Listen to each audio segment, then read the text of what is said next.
আমাদের মন্ত্রী সুজিত বসু মহাশয় আছে, আর একজন মন্ত্রী স্নেহাশিস দা আছেন। আজকে খুব ভাল লাগছে যেভাবে দমকল এখানে সারাক্ষণ অতন্দ্র প্রহরীর মতন ছিল। স্নেহাশিস দার দপ্তরও আমি রাস্তা দিয়ে আসছিলাম, অনেকগুলো ছেলে মেয়ে ছিল।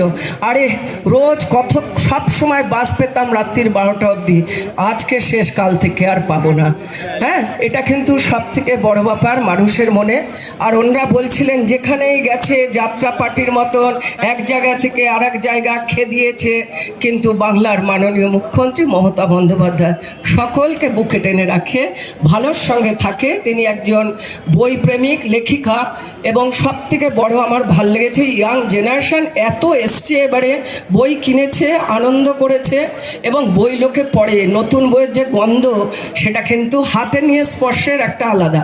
তবে হ্যাঁ, 50 বছরে অভিনব একটা হবে, বই তীর্থ হবে এখানে। বাংলার মাননীয় মুখ্যমন্ত্রী তিনি ডিক্লেয়ার করেছেন, অর্থাৎ একটা এই বই তীর্থ দেখার জন্য আমরা সকলে 50 বছরের এই বুক ফেয়ারের জন্য অপেক্ষা করে থাকব।